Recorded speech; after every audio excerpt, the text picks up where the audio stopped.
Bismillahirrahmanirrahim. Assalamualaikum warahmatullahi wabarakatuh. Halo teman-teman, kembali lagi dengan aku Iis Rahmawati. Nah, sesuai yang telah aku sampaikan di video sebelumnya, di video kali ini kita akan membahas mengenai cloud computing. Apa sih itu cloud computing? Nah, dalam bahasa Indonesia, cloud computing berarti komputasi awan. Cloud atau awan berarti internet. Komputasi dapat berupa teknologi yang memiliki software, hard disk, atau kebutuhan yang lain, atau juga dapat menyimpan dan mengakses data serta program di dalam internet. Jadi, cloud computing merupakan gabungan pemanfaatan teknologi komputer dengan pemanfaatan berbasis internet. Computing ini contohnya yaitu Yahoo Email atau Gmail. Jadi, kita tidak perlu software atau server untuk menggunakannya. Semua konsumen hanya perlu koneksi internet dan mereka dapat mengirimkan email. Lalu, cloud computing memiliki kelebihan yaitu kapasitas penyimpanannya yang hampir tidak terbatas. Lalu, lokasi dan format data yang terpusat atau terstandarisasi memungkinkan portabilitas aplikasi dan data yang tinggi, serta sedikit biaya awal dan pemeliharaan. Tentu saja, selain kelebihan, cloud computing juga memiliki kelemahan, yaitu kecepatan akses dibatasi oleh kecepatan akses internet, lalu kurangnya keamanan dan keandalan, dan sedikit penyesuaian aplikasi yang tersedia. Computing juga memiliki beberapa syarat, diantaranya yang pertama layanan bersifat on-demand, yaitu pengguna dapat berlangganan hanya yang dia butuhkan saja dan membayar hanya untuk yang mereka gunakan saja. Lalu, misalkan sebuah internet service provider menyediakan 5 macam pilihan atau paket-paket internet dan usernya hanya mengambil satu paket internet, maka user hanya membayar paket yang mereka ambil saja. Lalu yang kedua, layanan bersifat elastis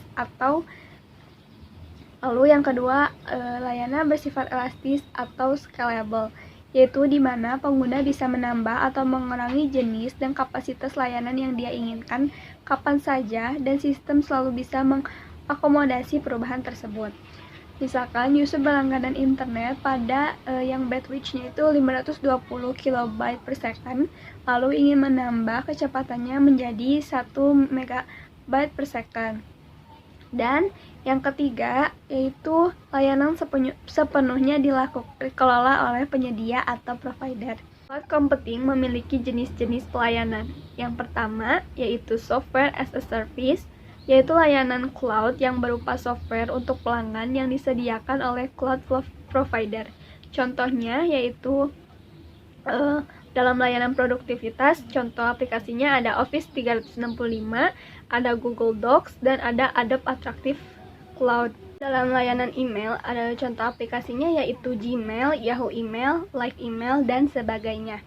Yang ketiga dalam pelayanan social network, contoh aplikasinya Facebook, Twitter, Pet, dan sebagainya.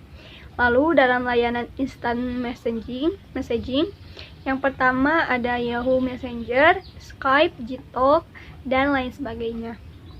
Lalu jenis yang kedua ada platform as a service, yaitu layanan cloud yang berupa seperangkat platform yang merupakan gabungan dari database, file system, web server, network, dan peralatan lainnya.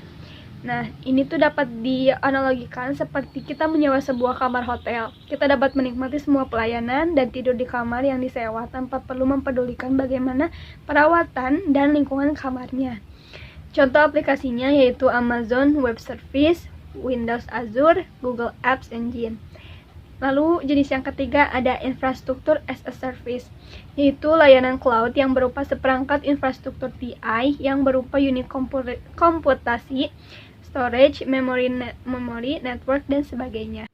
Jenis yang ketiga ada infrastruktur as a service, yaitu layanan cloud yang berupa seperangkat infrastruktur TI yang berupa unit komputasi, storage, memory, network, dan sebagainya. Nah, kita dapat menganalogikannya seperti menyewa komputer kosong. Jadi kita sendiri yang mengatur dan mengisi aplikasinya. Contohnya yaitu Amazon EC2, lalu ada Rackspace Cloud, dan ada Windows Azure. Oke teman-teman, sekian penjelasan mengenai cloud computing. Di video berikutnya kita akan membahas mengenai e-commerce. Terima kasih buat teman-teman yang sudah menonton. Wassalamualaikum warahmatullahi wabarakatuh.